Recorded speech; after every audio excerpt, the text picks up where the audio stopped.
नमस्कार, आपण पाहता हिरकणी न्यूज.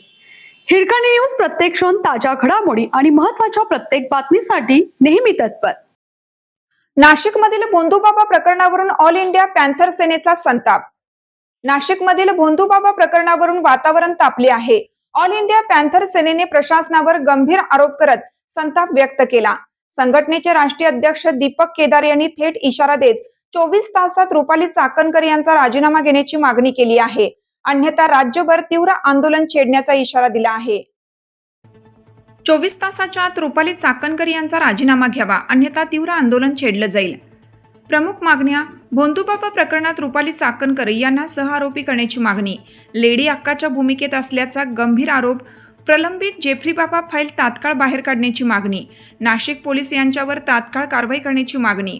गंभीर आरोप: पॅन्थर सेनेचा आरोप आहे की नाशिक पोलिसांच्या नावाखाली गोरखधंदा सुरू होता आणि यामध्ये मोठ्या प्रमाणात संगनमत असल्याचा संशय व्यक्त केला जात आहे.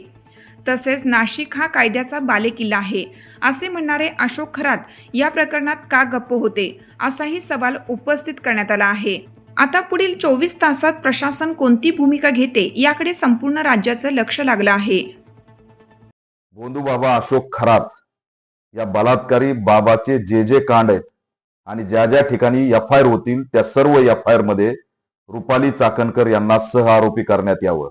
रुपाली चाकणकर या प्रकरणात लेडी अक्काच्या भूमिकेत आहेत आणि या लेडी अक्कामुळेच राजकीय वरद हस्त मिळाल्यामुळे अशोक खरात यांनी अनेक कांड केले, अनेक अत्याचार केले, लुटमार केली, भोंदूगिरीच्या नावाखाली अफाट संपत्ती मिळवली आणि या सगळ्याची भागीदार रुपाली चाकणकर आहेत.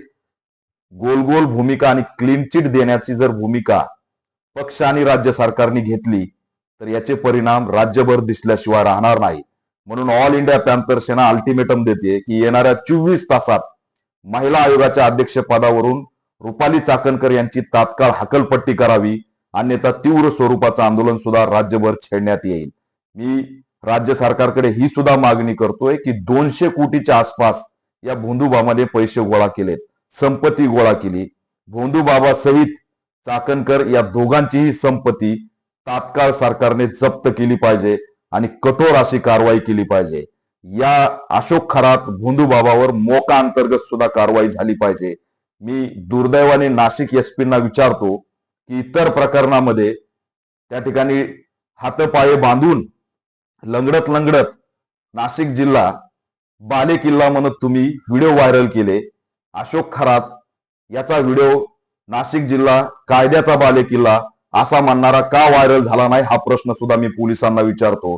म्हणून एवढ्या वर्ष पोलिसांच्या नाकाखाली हा गोरखधंदा सुरू होता. त्याच्यामुळे या संबंधित जे पोलीस स्टेशन आणि जे पोलीस अधिकारी आहेत त्यांचं सुद्धा निलंबन झालं पाहिजे आणि कठोर कारवाई झाली पाहिजे अशी ऑल इंडिया पॅन्थर सेना मागणी करत आहे. येणाऱ्या 24 तासात रुपाली चाकणकर यांचा राजीनामा घेतला पाहिजे आणि या लेडी अक्का नावाची जी भूमिका आहे, जेफ्री बाबा इपिस्टिन फाईल ही महाराष्ट्रापुढे आली पाहिजे अशी सुद्धा मागणी आम्ही राज्य सरकारकडे करत आहोत. आपल्या हिरकणी न्यूज चॅनलला लाईक करा, शेअर करा आणि सबस्क्राईब करायला विसरू नका आणि रहा अपडेट.